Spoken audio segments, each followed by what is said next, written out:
Entre 2011 e 2012, o glaucoma se agravou e foi fechando a visão total e perdi a visão por volta de 2012 para 2013, né? Então foi um primeiro ano muito difícil, né? Porque todas as coisas que a gente perde, a gente acaba passando por um luto, né? Olá, eu sou Elson Moura e esse é o Açúcar no Alho. Se você está chegando agora, eu preciso te avisar que esse não é um programa de culinária desastrosa. Aqui o tempero é arte, cultura, atitude e às vezes um pouco de excentricidade, como o açúcar no alho. Mas de excentricidade, o convidado de hoje não tem nada. Ao contrário, aos 45 anos de idade ele teve que se reinventar. Tudo bem, pessoal? Eu sou o Moura e esse projeto conta com o apoio da Drimo, a marca do fantasminha que chegou para ficar. A marca que une qualidade, tiragem limitada e estampas exclusivas. Dá uma olhada lá nas redes sociais. E hoje, excepcionalmente, para receber nosso convidado, estamos aqui nesse espaço maravilhoso em Manguinhos, Empório do Caranguejo. Se você curte frutos do mar, vale a pena conferir. Dá uma olhada. Empório do Caranguejo. Evandro, obrigado por aceitar esse convite para a gente bater esse papo, conhecer um pouco da sua história, né? É isso aí. Eu que agradeço, Elson, e estamos aí. Evandro, eu me lembro de ter ouvido alguns anos atrás que você trabalhava com turismo. Isso. A gente vai falar um pouco da sua história. Eu vou começar por aí. O Tá tio certo. Evandro, eu me lembro, cara, do tio Evandro. Antes do turismo, o tio Evandro nasceu, foi nos eventos infantis, animação de festa de aniversário, shows, né, para criança e tal. Eu comecei como bancário e tal, né? E lá na frente eu parei de trabalhar no banco, mais ou menos, eu comecei como contínuo, ainda na minha adolescência. Aí, por 18 anos, eu saí do banco e fui morar com minha irmã no interior e tal, e vi na vontade de trabalhar com produção de teatro, essas coisas. E na época em Vitória estava tendo um espetáculo infantil muito interessante, chamava-se Festejando, o meu amigo Milton Neves. Aí vim a Vitória, contratei, levei para Nova Venécia na época e tal, enfim. E com isso acabei mergulhando no mundo do teatro, gostei muito, fiz uma peça, tem uma peça que na época o texto era aprovado ou negado, né, lá em Brasília, entendeu? Então, fiz essa peça, foi para Brasília, o texto voltou, aprovou, fiz no Carlos Gomes, né? Chamava-se As Trapacalhadas do Vilão. Foi uma experiência muito bacana no teatro. E dali eu acabei trabalhando em outras produções de eventos infantis e a coisa foi tomando rumo e tal, e foi galgando passos. Evandro, você é de onde? Você nasceu onde, Evandro? Eu sou capixaba da gema, né? Como diz a expressão popular. Eu nasci ali onde hoje é o Boulevard da Praia, ali no início da Ré da Penha. Sim, a nossa geração nasceu ali, que eu também nasci ali. Ali era a maternidade São José, do Dr. Arnaldo Ferreira, né? Saudoso Dr. Arnaldo Ferreira. Nasci ali e quando ainda Vitória, a gente tinha muitas ilhas ainda e eu rodava aí muito pelas beiras de mangues e praia com meu pai, pescando e pegando siri e peixe e tal. Então é isso aí, capixaba da gema. Capixaba da gema. Evandro, eu estava reparando nos seus livros e eu vi que o seu público é mais infantil. Você sempre optou por esse público infantil? Você sempre preferiu trabalhar mais com crianças? Como é que foi isso para você? Isso. Eu sempre trabalhei com criança, desde quando eu saí do banco. Então, sempre teatro infantil, eventos e tal. Depois, turismo, né, conforme o Elson falou. E quando eu já vinha escrevendo, na época eu tinha agência de viagem, já vinha escrevendo, né, algumas histórias e tal, sempre infantil, e guardando na gaveta, manuscrevendo, na verdade. E hoje eu resolvi publicá-las. Mas, assim, eu estou com um projeto em andamento, né, que vai ser um livro para adulto na área de inclusão. Como é que começou o seu trabalho com turismo, Evandro?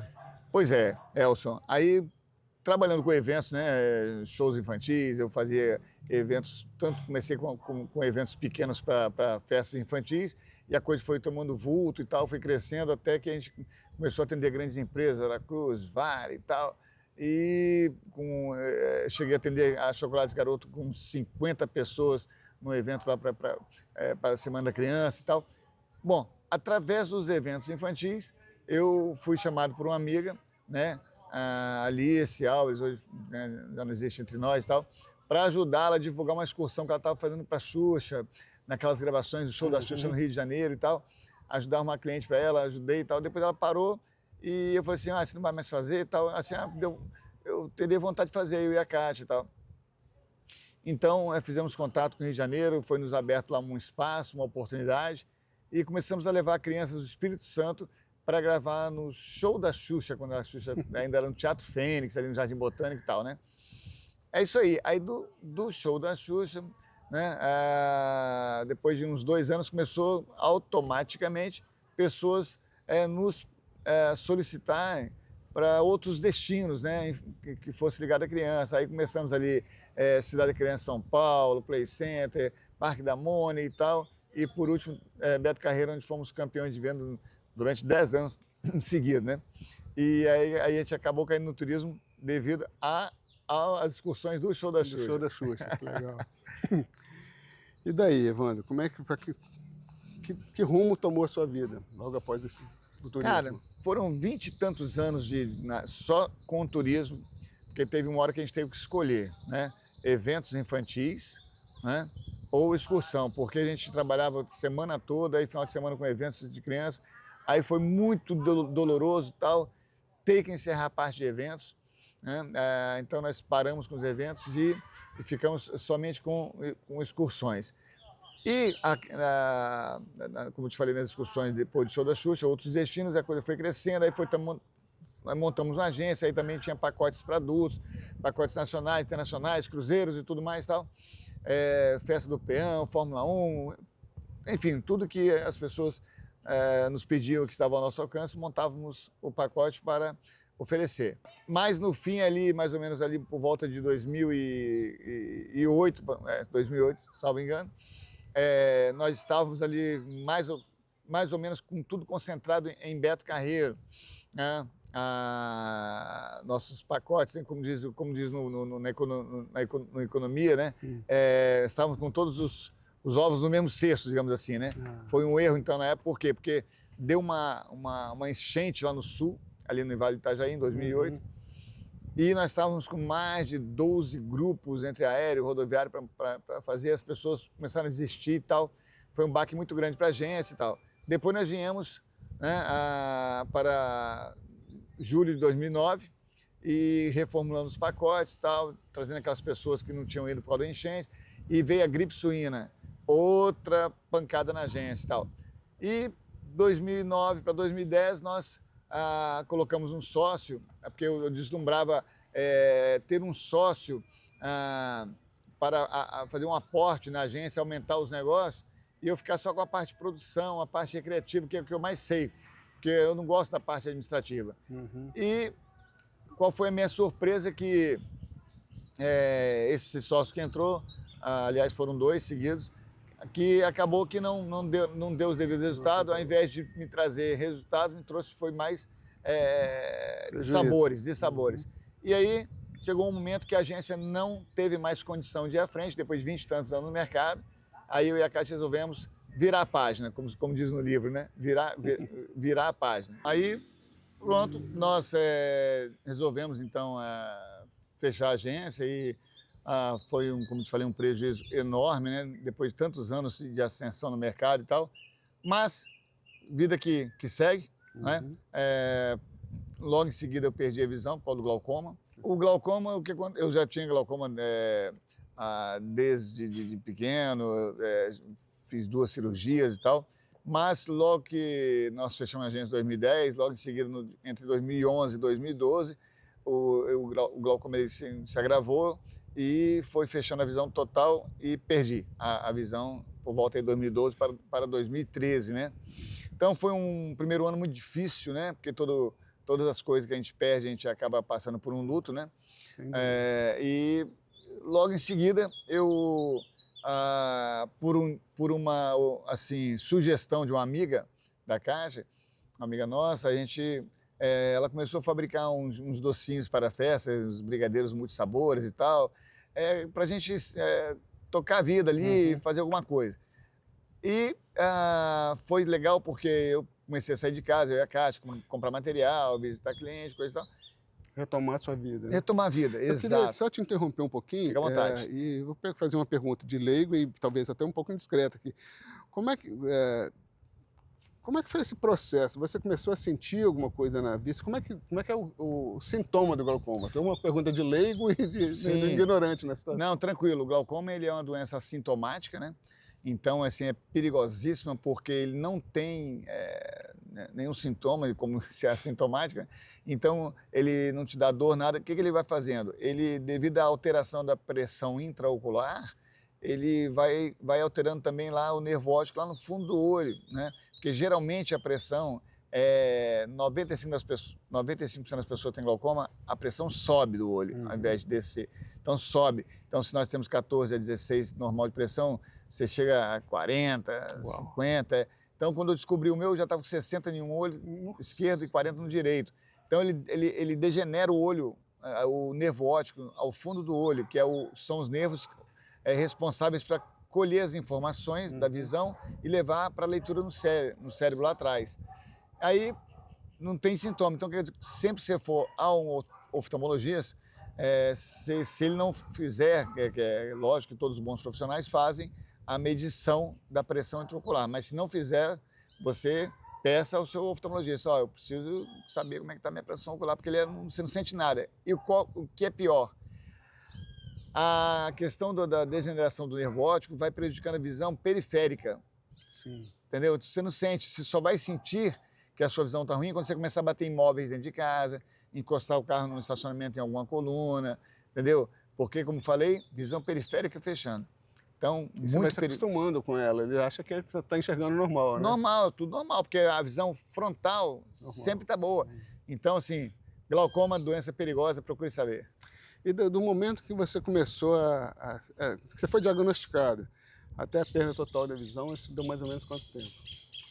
Olha, eu, na verdade, operei a primeira vez com 16 anos para 17. Querido doutor Nassim Calixto, Belo Horizonte, a primeira vez, depois aos 35 anos de novo, fiz a segunda vez, né, porque precisou fazer de novo, porque a trabeectomia que faz, né, no globo ocular, faz pequenos vasozinhos, faz uma pequena válvula para ajudar o líquido a sair do olho. Então, foram 2 cirurgias e tal, mas assim, isso já vai, como eu te falei, vai prejudicando o nervo óptico aos poucos, você não sente. Quando chegou a fechar mesmo, foi 2012 para 2013. Você falou sobre o luto, né? Um tempo de luto. 1 ano de luto. A gente fica se perguntando por quê, para quê, por que eu? Até a gente se encontrar e tal, aí como eu te falei, uma amiga de Cátia sugeriu os docinhos, aí nós íamos levar nossos filhos na porta da escola, aproveitávamos e já levava ali uma bandejinha dos brigadeiros gostosos da Cátia e tal, e oferecia. Aí depois tomou um vultozinho, a gente passou a levar mais bandejinhas, depois botamos uma banquinha, depois botamos uma barraquinha no Jardim da Penha e tal, até que um belo dia, né, eu já tinha, como te falei, algumas histórias escritas, manuscritas, digamos assim, engavetadas. Sim, você escrevia como hobby, só como hobby mesmo? Porque meu mundo eu sempre gostei de criança. Quando eu ia no circo, quando criança, eu ficava enlouquecido, entendeu? Com a figura do palhaço, então me deixava doido, entendeu? Porque assim, toda aquela alegria numa noite só, tanta coisa bacana, luzes, alegria e movimentos e tal, né? Então sempre fui ligado a isso. Tanto é que quando eu fui trabalhar com teatro, eu logo me liguei ao teatro infantil, né? E montei espetáculo e tal. Então, eu fui manuscrevendo nos horários ociosos dentro do escritório. Mas sem nenhuma pretensão literária, eu acredito. Não, só mesmo para nenhuma pretensão. Olha, eu vou de vez em quando estar espantando os mosquitinhos que estão nos perturbando. Aqui está na sua presença aí porque também. Nós estamos num lugar muito agradável aqui em Manguinhos, né? E aqui natureza, né? A natureza o ambiente deles, né? Chama o ambiente deles. Nós que estamos invadindo o ambiente deles. Então é isso. Aí acontece. Aí, como você disse, sem nenhuma pretensão, guardando os textos. Depois de 1 ano e pouco, 2 anos de docinhos, aliás, mais, um bom tempo fabricando docinhos, um belo dia na minha casa, sentado ali na sala, na hora do almoço, com meu filho assim, no sofá, a Cátia estava um pouquinho retirada, e aí eu chamei meu filho, assim como você tem seu filho aqui, bacana te ajudando aqui hoje, que eu vejo. Aí eu chamei meu filho e falei assim, ô Leonardo, veja bem, rapaz, eu tenho umas histórias infantis escritas e tal. Eu tenho uma até, a primeira, que é do Caranguejo a Bordo, feita em datilografia, a página amarela. Os originais. Os originais, Aí acontece. Aí chamei meu filho e perguntei assim, filho, poxa, eu tenho umas histórias aí e tal, me ajuda a colocar um projeto. Dizem que tem editoras que aceitam projetos aí de autores independentes e tal. Vamos procurar, ver se é possível. É um sonho, né? Mas quem sabe? Se a gente não tiver uma atitude, né? Para você andar, você tem que dar o primeiro passo. Então, aí fomos para a internet. Hoje a internet é um mundo, né? Aí vimos lá uma editora no Rio de Janeiro ofertando aí o serviço de edição e tal. Aí fizemos contato, orçamentamos, aí X para produzir o primeiro livro, que é a produção da editora, é correção, ilustração, registro do texto, e, enfim, todo o processo gráfico e tal. Bom, aí vimos o preço e tal, eu, para ser sincero, não tinha condições na época, entendeu? Até hoje é difícil publicar como independente, e aí meu filho falou assim, pai, nós vamos contratar, mas você tem essa condição? Se não, eu vou conversar com a menina lá da editora, como é que funciona. Assim, ó, você pode ir pagando aos poucos, tem problema nenhum, não precisa botar valores certos. Assim que eu tiver mais ou menos 80% do valor, a gente produz o livro e tal. Então, beleza. Aí fiz uma vaquinha eletrônica e tal, fui atrás dos amigos.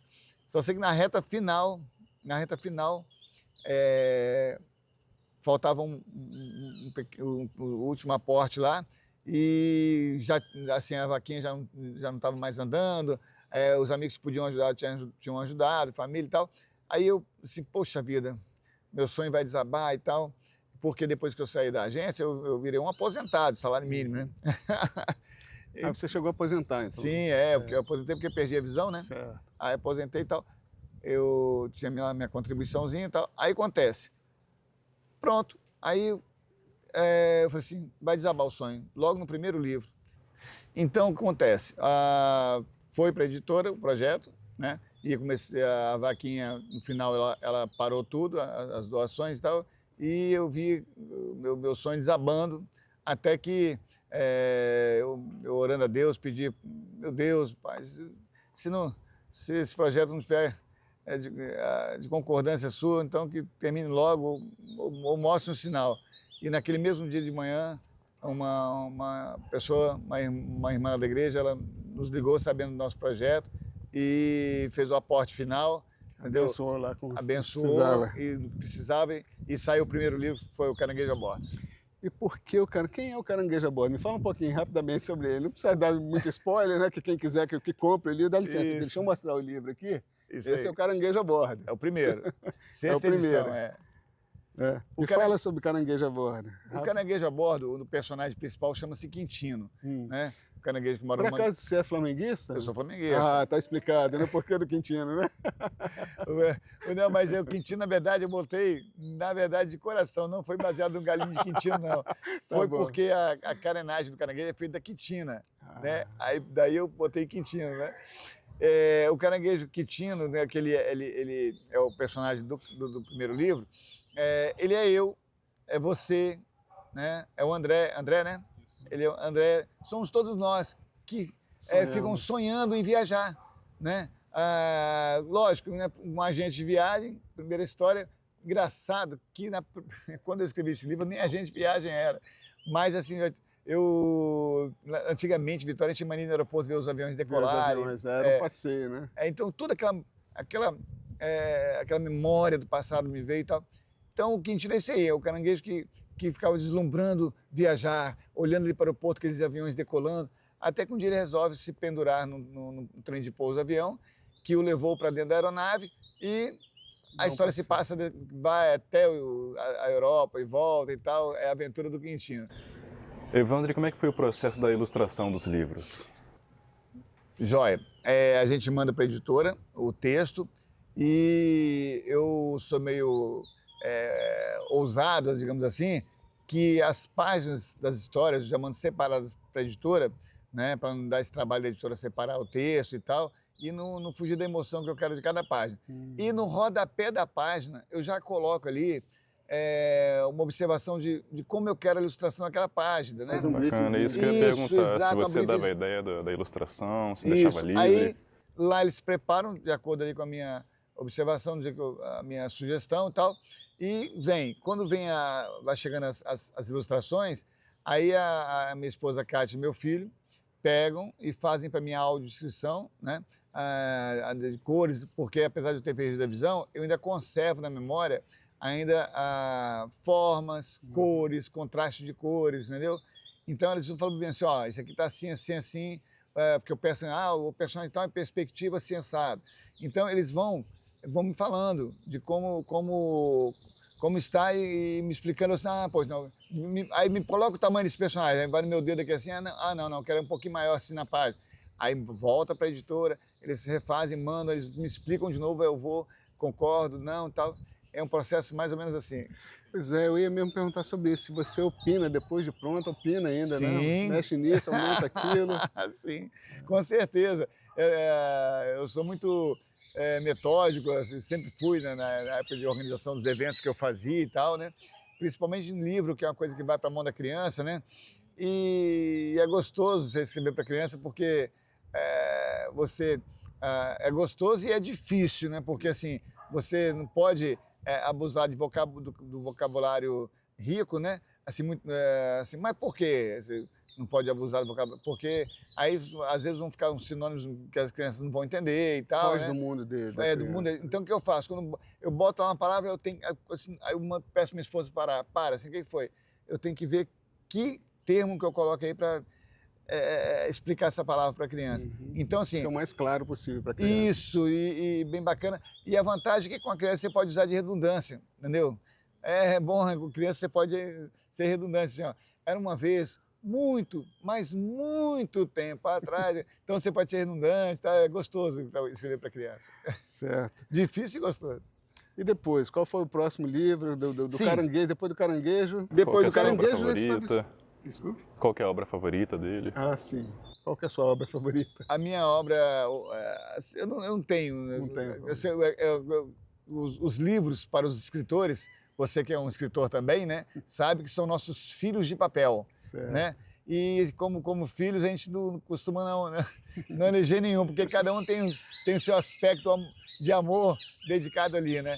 Aí o segundo foi, esse aqui é No Reino do Rei Cebolão? O Rei do Cebolão. Pronto. Esse aqui, ele é um conto que fala sobre um reino encantado que existiu no Parque da Pedra da Cebola, né? Ok, mas esse aqui, o Caranguejo, você já tinha escrito, né, datilografado. Sim. O do Cebolão... Já foi manuscrito comigo com a Kátia. Ah, sim. Entendeu? Então como é que é esse processo? Fala pra gente como é que é esse processo de criação agora.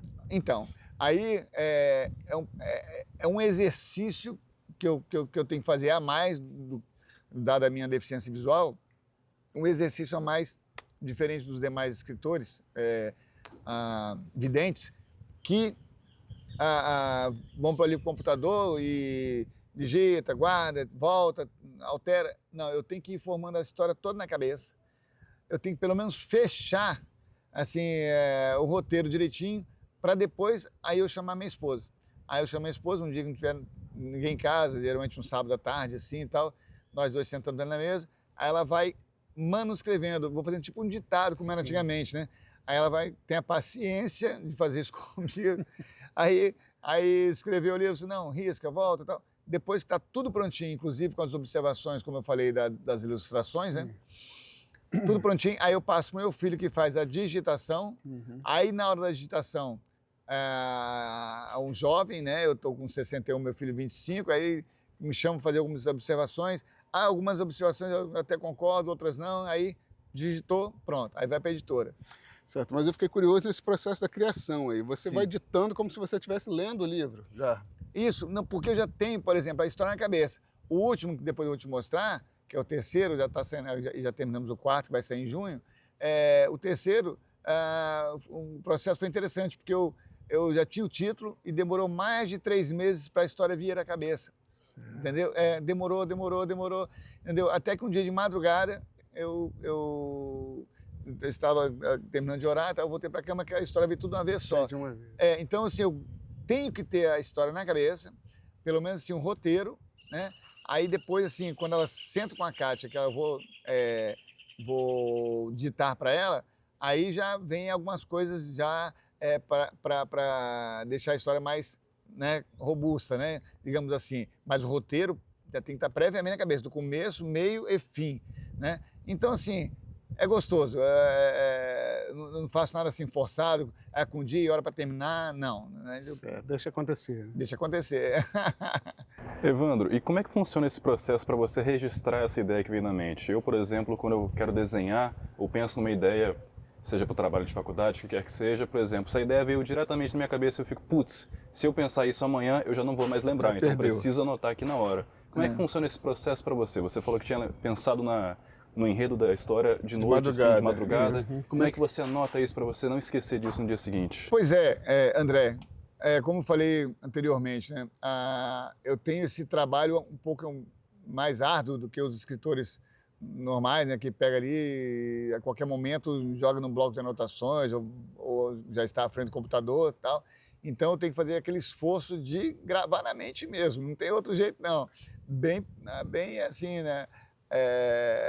Bem assim, aquela coisa bem primitiva mesmo, gravar na mente e vou formando, às vezes eu mudo ali a história na cabeça mesmo, como se fosse uma pauta imaginária. Sim, mas da madrugada até o dia amanhecer, você consegue guardar isso? Sim, muitas coisas, claro que assim, eu gostaria de lembrar, faço muitas frases na madrugada e tal, mas assim, quando é a questão do livro, essa foi uma experiência diferente, foi o que eu fiz realmente, assim, que me aconteceu de madrugada, e aí eu procurei não dormir até, era mais ou menos 3h30 da manhã, 4, eu procurei não dormir. Fui lá, tomei uma aguinha e tal, aí esperei minha esposa acordar assim, Kátia, ó, finalmente a história apareceu. Por que você não grava? Desculpa te interromper. Por que você não grava e deixa um gravadorzinho do lado ali? A ideia é essa. É interessante, cara, porque assim, eu me sinto totalmente seguro. Depois que ela desenrola na minha cabeça, eu sinto totalmente seguro. É como se eu já tivesse vivido aquilo ali, sabe? Entendi. Aí eu vou escrevendo, quando eu chamo a Kátia, assim, como eu disse, essa que eu tive de madrugada foi uma experiência diferente. Mas os outros já vêm fechando durante o dia, fechando. Mas quando eu sento na mesa com ela, aí sim que o resto se desenvolve, porque, como eu disse, eu preciso ter na cabeça sempre o início, meio e fim.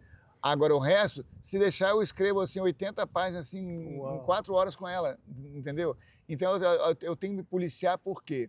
Porque os livros infantis, aí até 35 páginas... Não podem ser, né, muito longos, né? Para essa faixa etária que eu escrevo até 10 anos, não, entendeu? Até no máximo aí de 25 a 35 páginas, tá legal.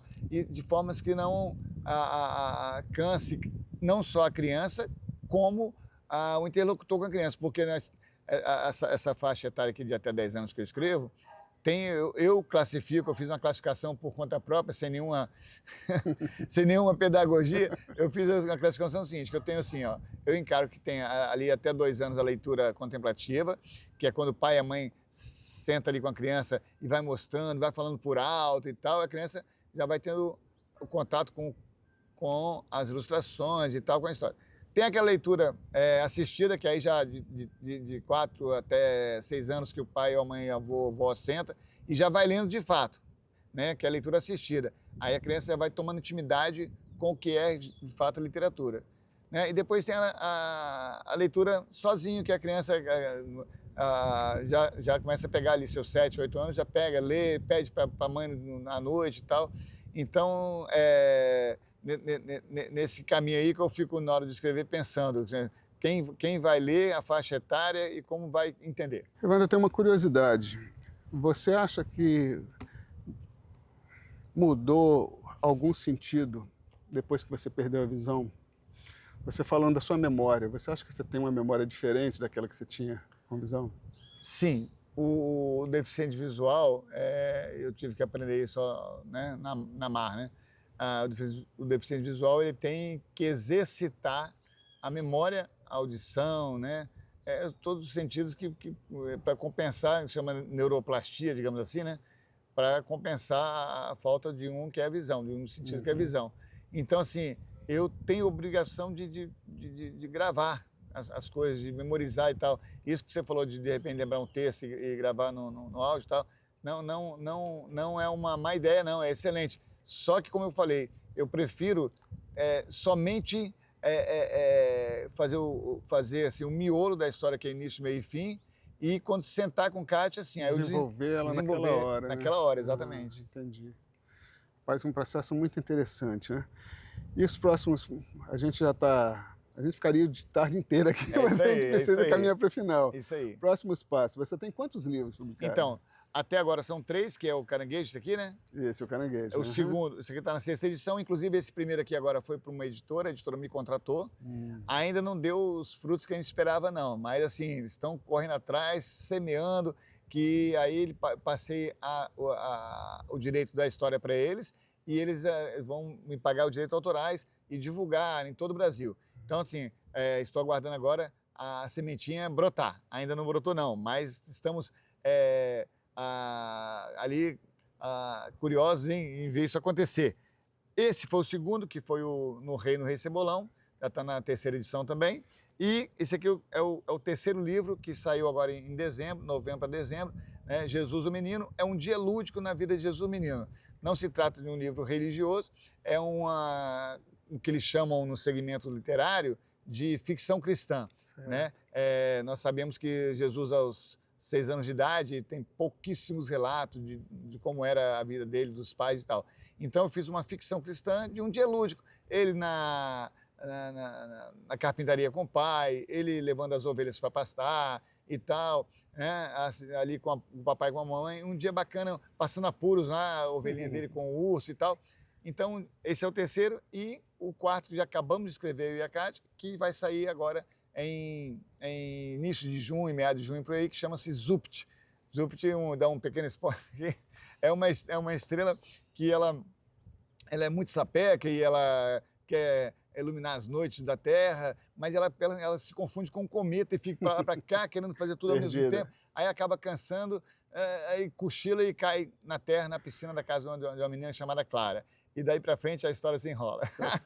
Você falou que o Caranguejo é um pouco de todos nós, ou seja, é um certo autobiográfico também. Exato. E os outros personagens também têm um pouco de autobiográfico?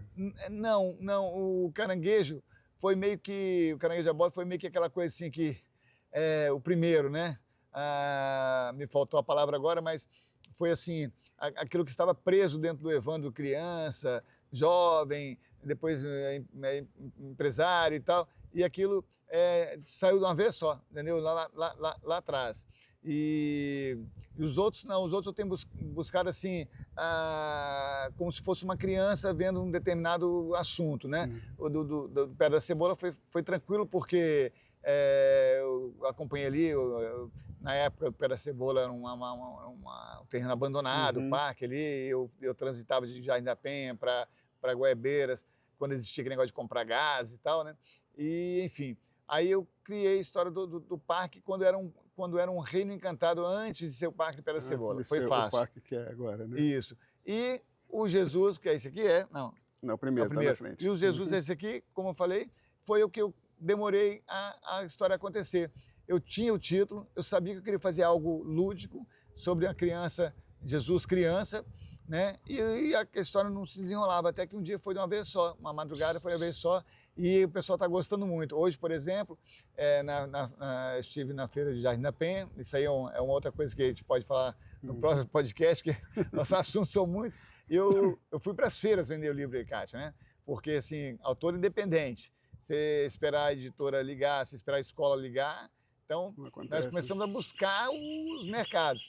E um espaço que a gente já começou a se trabalhar foi as feiras livres. Feiras livres. Isso. E hoje na Feira Jardim da Penha, vamos supor, 90% dos livros que saíram lá foi o terceiro Jesus. Evandro, a gente está partindo para os finalmente.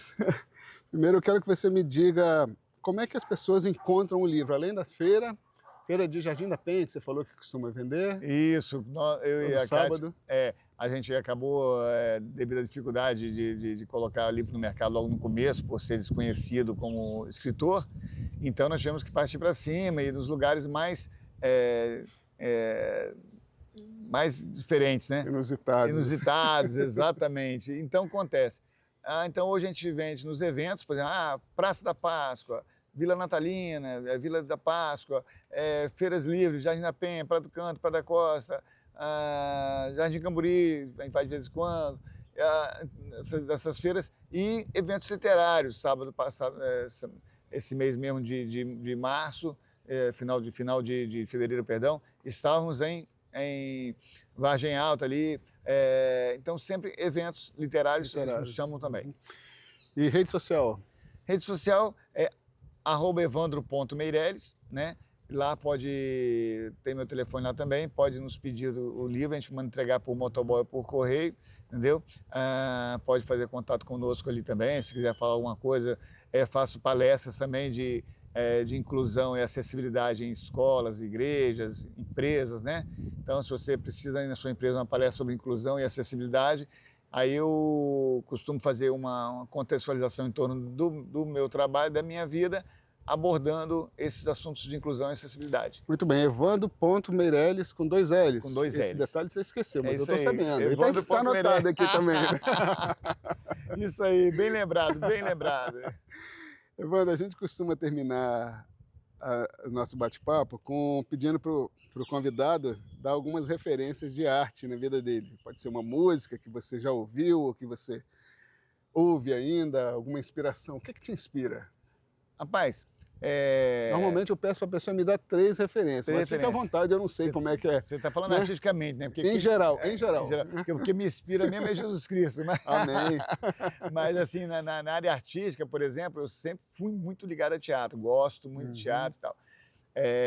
Na música, gosto muito, eu sou muito eclético, né? E aquelas melodias que, né, gostosas e tal.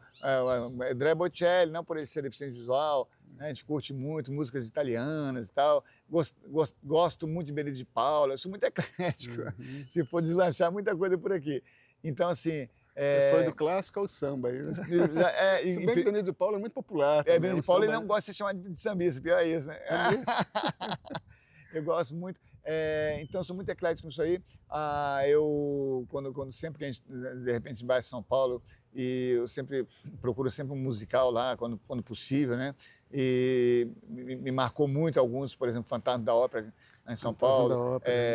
Aquele outro que eu e a Kátia fomos, né, Kátia? A Kátia pode falar de onde que nós fomos lá, Miss Saigon. Marcou muito nossos corações. Foi um dia que eu chorei quando terminou o musical, que eu levantei assim, pensei, meu Deus do céu, vamos ver um homem chorando aqui, coisa feia. Mas coisa feia, olha o machismo. Pelo contrário. Olha o machismo. Para o artista, rapaz, isso é a realização do artista. Aí, rapaz, o teatro todo, os homens tudo se enxugando Miss Saigon. Se você vê por aí esse musical, eu recomendo. Então, assim, artisticamente, eu sou muito fã de música e teatro. Aí perdi um pouco essa questão do cinema, porque e o circo, né? Circo, mesmo perdendo a visão, ainda curto muito, de vez em quando vem um circo na Grande Vitória, aí eu chamo meu filho que é psicólogo, chamo minha esposa, vamos lá, porque o circo te traz uma aura diferente, te transporta para um lugar diferente, entendeu? E ele que é psicólogo e tal, e eu, trabalhando com os problemas das pessoas o dia inteiro, todo dia, aí a gente vai, se diverte, ri pra caramba. Então, mais ou menos isso aí. Evandro Meireles, muito obrigado, valeu. Elson, eu que te agradeço, você e o André. André, muito obrigado, meu irmão. Sucesso. Muito obrigado para você na sua jornada. É isso aí. Parabéns. E vou te confessar que eu tenho um orgulho de ter te conhecido. Ô, meu irmão, eu que te agradeço. Sei também um pouco da sua história, que a gente precisa saber mais sobre essas viagens suas. Depois a gente vai bater mais um papo também. Hoje a história é sua. É isso aí. Deus abençoe. E eu que me senti, eu e minha esposa, muito honrado, né, em você nos convidar e abrir esse espaço para nós. Muito obrigado.